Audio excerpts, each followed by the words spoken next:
Chers amis de la RTA, bonjour, bonsoir, merci de nous suivre. Bienvenue dans le journal de la radio et télé Altagrace.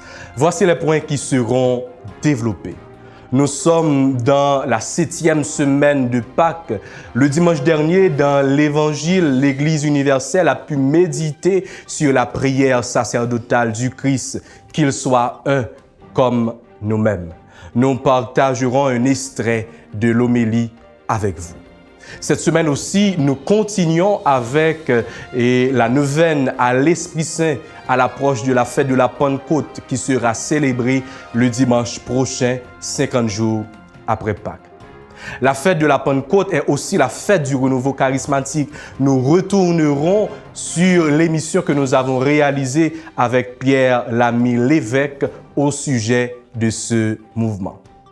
La fête de Saint-Yves et Saint-Martin pour ce 19 mai, nous en parlerons dans le journal. Festimament, une initiative lancée par le staff Seven Stars pour fêter les mamans et pour venir en aide à notre confrère de la RTA, Fedlando Casimir. À l'échelle internationale, nous verrons avec notre consoeur Widjeni Ulysse ce message du Saint-Père à l'occasion de la rencontre en ligne du Conseil charismatique italien. Sa rencontre aussi avec M.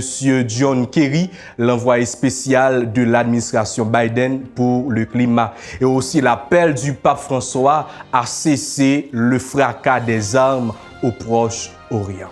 Voici mes sœurs et frères, les titres qui seront développés dans le journal.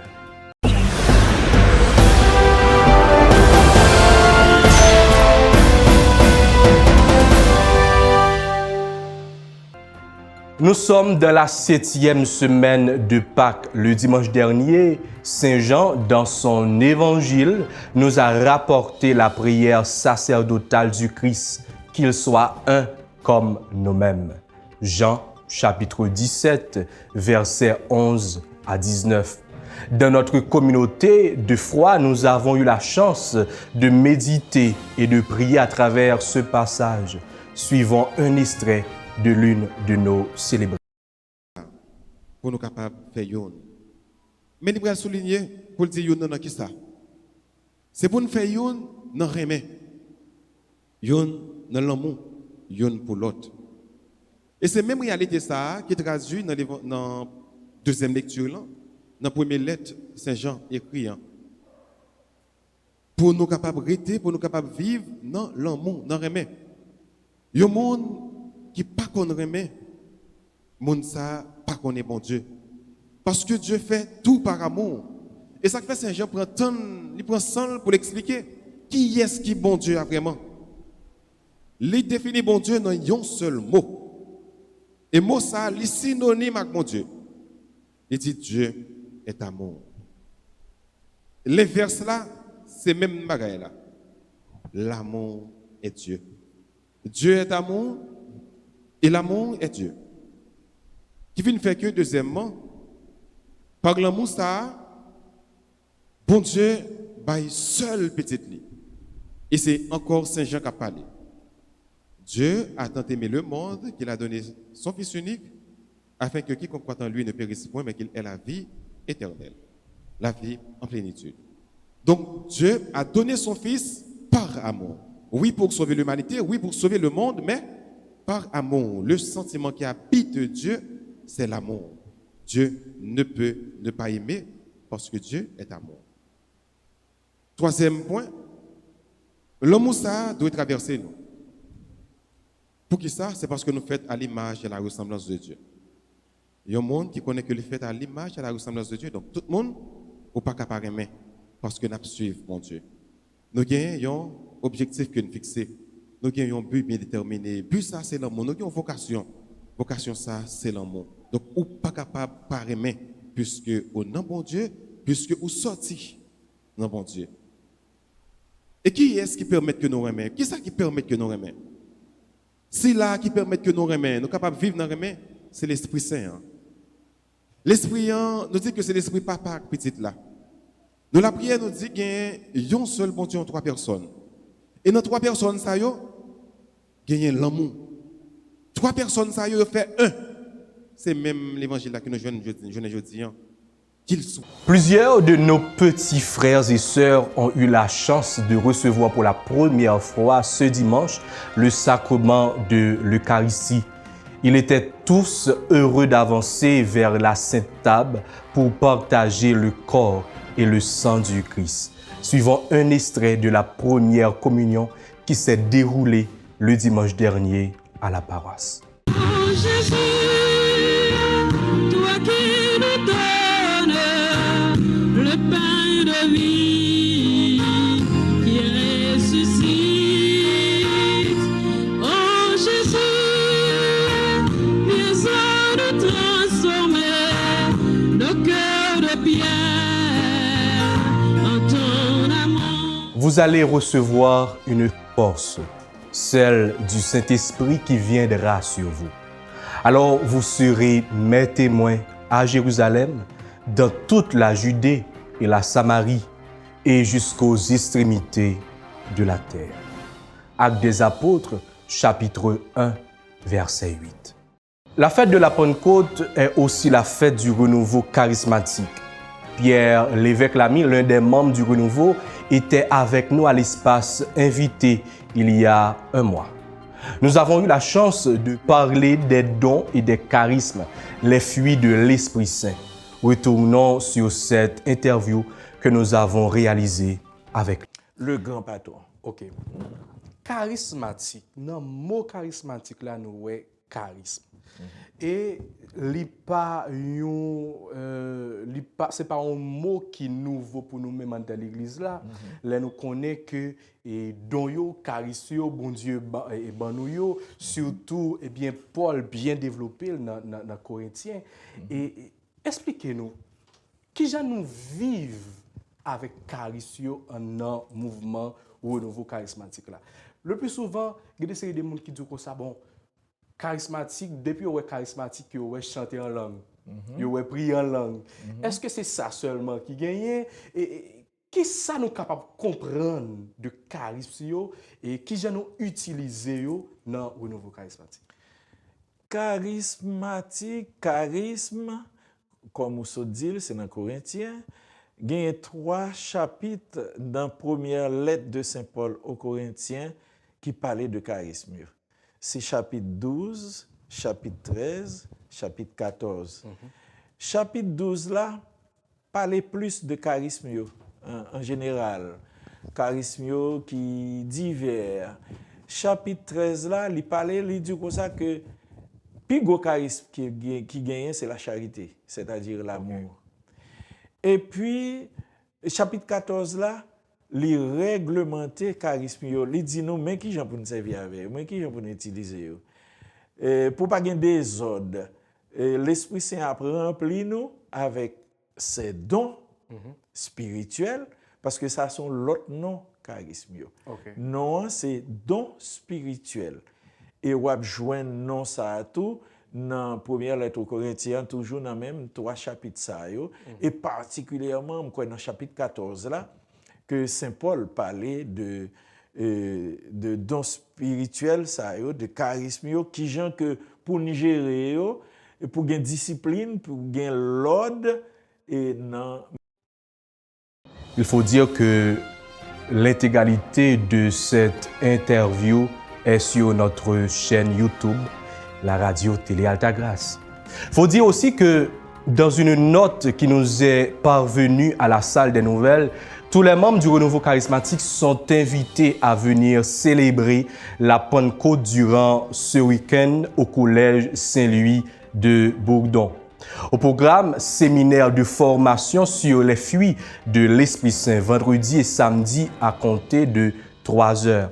Dimanche, à partir de 9 heures, ce sera la grande fête de la Pentecôte, toujours à l'auditorium de Bourdon. Cette note porte la signature de Madame Charlotte Cadet, responsable du comité diocésain de la FCH. La fête de Saint-Yves et Saint-Martin pour ce 19 mai. Le clergé et les différents comités ont pu organiser beaucoup d'activités pour la préparation de cette grande fête, comme par exemple une foire et la neuvaine préparatoire. RTA est bel et bien présente pour nous faire vivre cette fête. La vie de Yves et sa manière d'exercer son ministère, non seulement comme prêtre, mais comme avocat et ensuite comme juge, nous invite à ne pas rendre la justice à ceux qui ont les moyens, à ceux qui ont l'argent. Ne rendez pas la justice aux plus offrants. Sa vie nous invite à avoir et à cultiver de l'honnêteté dans l'exercice de notre fonction.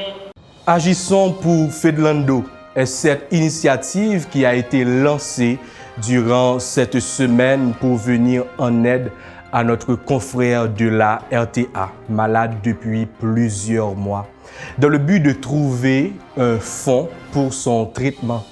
Un concert avec plusieurs artistes de la place est prévu à l'occasion de la fête des mères le dimanche 30 mai.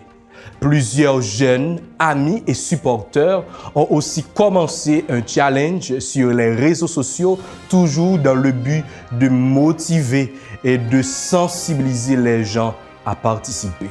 Suivons quelques séquences de ce challenge. Bonjour, nous tous nous chaque nous dimanche 30 mai dans paroisse Pano à 5h30, paroisse Notre-Dame d'Altagrace, pour un concert extraordinaire. Et concert ça qu'on pour qui est-ce qu'on fait? Pour frères nous, pour amis nous, nandito. Il besoin conseil nous, il besoin prière nous. Nous tous. Ma pla oui, ou pas pla mais. Comment nous y? En fait, non pas c'est Steve bienvenue. Une artiste qui vient pour performer dans Festimama qu'a fait Notre-Dame d'Altagrace. 6 Adelma 44, donc nous avons pour nous venir participer en foule avec nous, juste pour nous capable d'aider un frère nous qui s'est fait de l'ando, qui vient longtemps depuis le malade, et déjà me compter sur participation chaque grain dans nous. Ciao. Bonsoir tout le monde. Je dis à venir inviter nous dans une grosse activité qu'a fait 30 mai 2021. Il parle que Festimama. La fête dans l'église Notre-Dame d'Altagrace Delma 44. C'est à 5h. Tout le monde a plat, a bien pile bel artiste, moi-même a plat tout, qui sont optés pour passer pour le c'est à 250 gouttes, qui sont optés pour venir supporter les amours Fernando.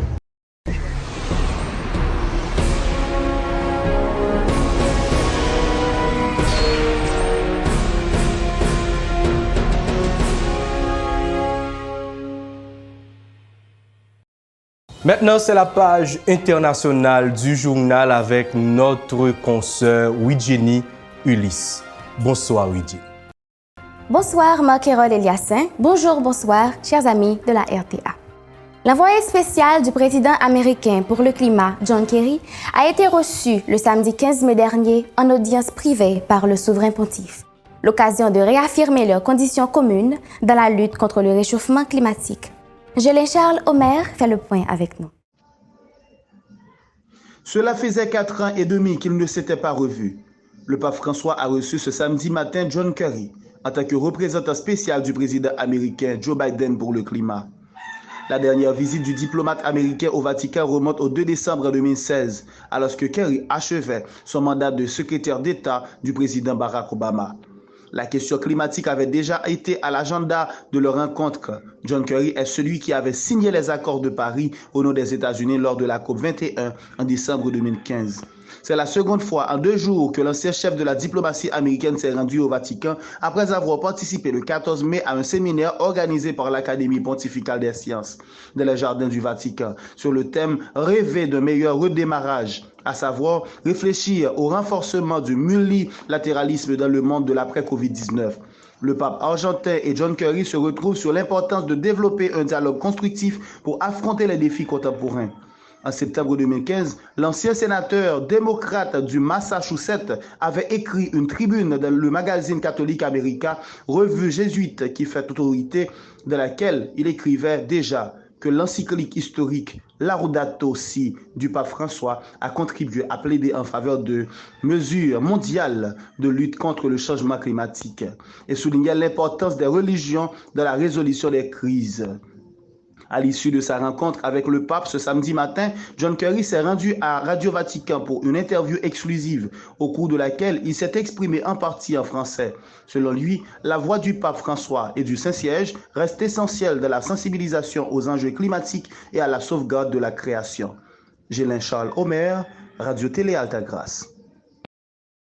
À l'occasion de la rencontre en ligne du Conseil charismatique italien ce samedi 15 mai, le pape François a adressé un message vidéo à cette organisation. Le Saint-Père invite catholiques et pentecôtistes à se laver les pieds les uns les autres. Irma Gevenal nous rapporte un article de Vatican News.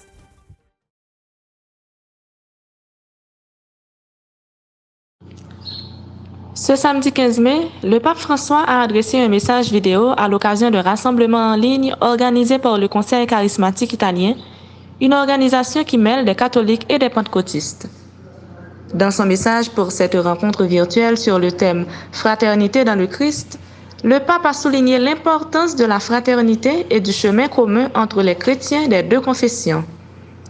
Il a remercié l'organisation pour ce dialogue fraternel accompli chaque année depuis une célébration en 1992 à Bari, dans le sud de l'Italie.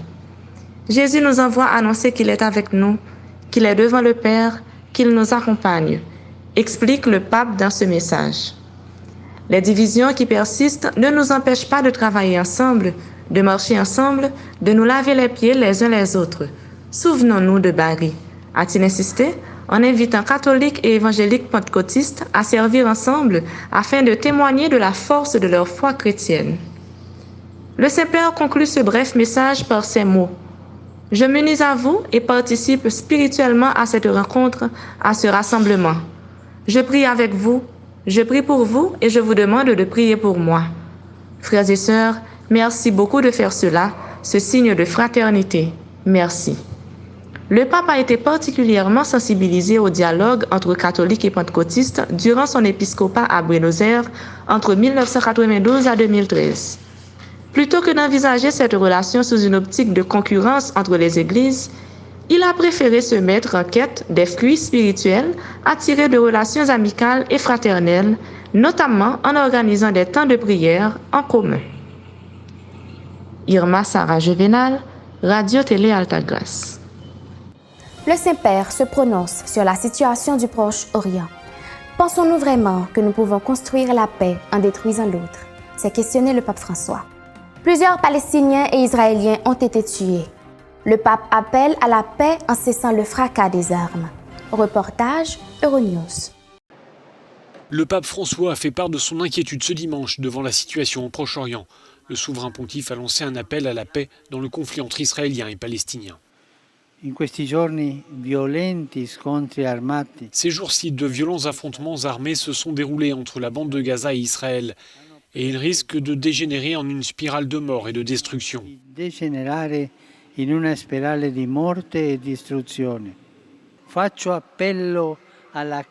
lance un appel au calme. J'appelle ceux qui en ont la responsabilité à cesser le fracas des armes et à emprunter les chemins de la paix. Le pape François a dénoncé la mort d'innocents au Proche-Orient en qualifiant d'inacceptable le fait que des enfants soient tués dans ce conflit. Voilà, c'est la fin de ce journal. Merci à vous tous qui l'avez suivi. Salutations spéciales à ceux et celles qui célèbrent leur anniversaire de naissance et de mariage, de baptême et autres.